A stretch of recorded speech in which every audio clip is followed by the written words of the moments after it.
They are the gray and the gold, military muscle and economic might, the dual backbones of a superpower. On a mission off the coast of Virginia, the USS George Washington is one of 12 supercarriers that delivers the military might of the United States across the globe. While inland, behind the barrier of the Appalachian Mountains, the impenetrable vault of Fort Knox, Kentucky sits behind walls and barbed wire, surrounded by thousands of soldiers ready to defend America's gold. Now we join the crew of the USS George Washington and the soldiers of Fort Knox for a rare view of two American fortresses of sea and land on No Access, Fort Knox and the Washington. The North Pacific, a 24-story airfield, makes her way to the port of Seattle. For her sailors, it's home. But for thousands of visitors who've lined up early, it's a rare chance during one of the Navy's fleet weeks to stand atop a carrier. I've always wanted to be on an aircraft carrier all my life, and so we're here. We got up at 4:30 this morning so we could be one of the first groups on. My girls, they're 8 now, and they never had a chance to be on one, and my son wants to be a flyboy for the Navy, and our grandfather was, so it's a perfect opportunity.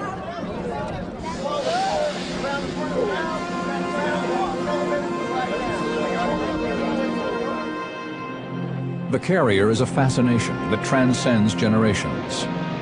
Since the days of World War II, when flat tops helped decide the war in the Pacific, the carrier has held a special appeal for Americans.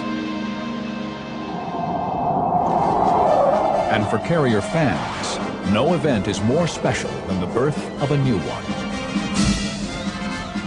July 21st, 1990, thousands of well-wishers turn out to see First Lady Barbara Bush christen CVN-73, the USS George Washington. At a cost of nearly $3 billion, she is the most advanced carrier ever built. She joins a carrier fleet that has been the backbone of the U.S. Navy for over 60 years. By international law, these mammoth vessels are sovereign United States territory. They are also the deadliest pieces of real estate on Earth. Self-sustaining nuclear-powered cities, they are the length of almost 4 football fields, weigh 100,000 tons fully loaded, carry up to 6,000 crew, over 75 planes, and as much as 2 million pounds of bombs and ammunition. Their jets can destroy entire air forces and armies, delivering rockets, missiles, and laser-guided bombs. It is these floating airfields that are the muscle of the United States Navy. November 2001. Since the start of the war on terrorism, visits aboard an active carrier have been highly restricted.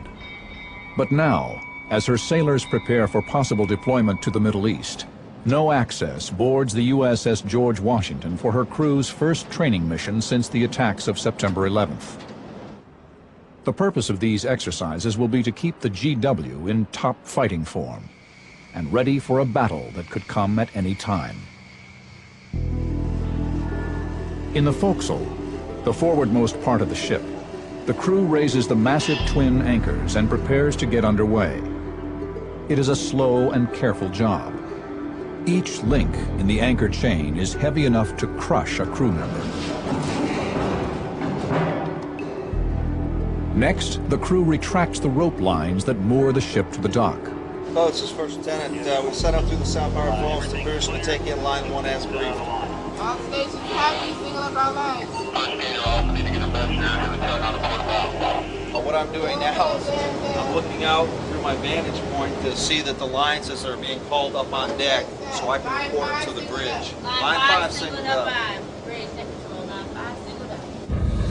The mammoth carrier, now free from her moorings, slowly makes her way out of the harbor. The George Washington is underway, but she is operating with only part of her crew and an empty hangar bay. The air wing, stationed elsewhere at air bases, will arrive only once the George Washington is safely out to sea. Pilot Roger Welch is the commander of the Air Group, in charge of Air Wing 17. Well, every carrier needs an air wing as the power projection or the strike piece of the battle group commander's arsenal.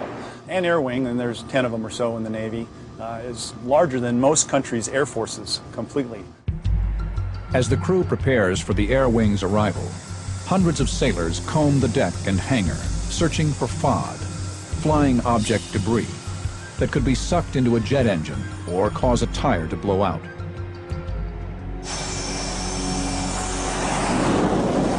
Then, a deafening roar signals the arrival of the first jets.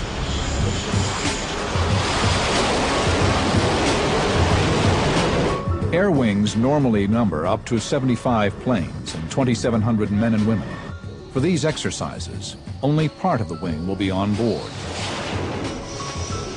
Lieutenants Christian Myra and John Frazier are among the 300 arriving today. They fly the F-18 Hornet.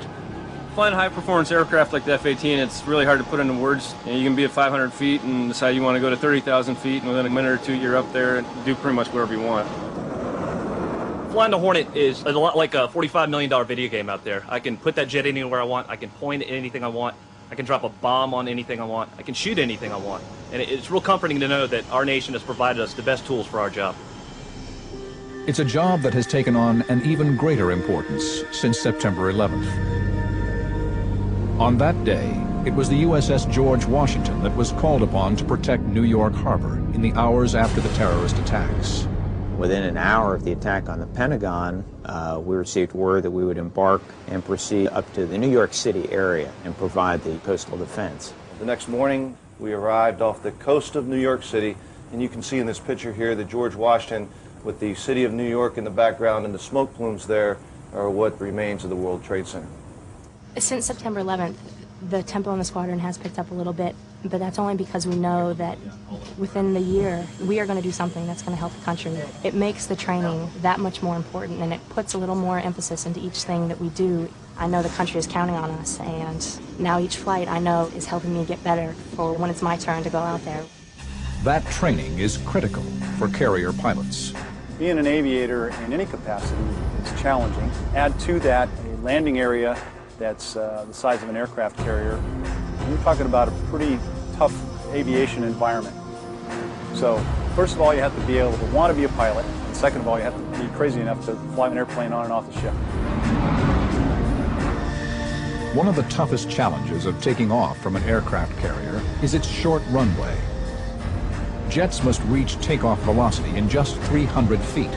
That's almost 90% shorter than the runway length they require on land. The solution? A steam-powered catapult that literally blasts the jet down the carrier's deck. In just 3 seconds and 100 yards, the jet goes from 0 to 150 knots. Firing the planes off the deck is the job of the catapult officers. Their office is the bubble, a cramped green-windowed room sunken into the flight deck. Lieutenant Mark Creasy is one of these men with 50,000 pounds of thrust at their fingertips. They call themselves the shooters. Okay, right now we have aircraft on catapult 1 and 2. We're setting up each catapult for the type of aircraft and the amount of wind we have over the deck. We're going to shoot catapult 1 first. Shoot 405. 18 knots on Cat 1. 18 knots, panel 1, 8 knots, 8 knots. 2 men out, thumbs up, military. Wind's good, crosswind good. When everything's good to go, the pilot salutes the shooter. Salute. And we send the plane flying. Good on max temperature, flaps, tails, pins, jigging. That pilot's salute is more than just a sign of military respect. When I give a salute on the catapult, it means I'm trusting my life in the 30 or 40 people that were involved getting my airplane launched. That's my final salute, that I trust them and that I'm ready to go.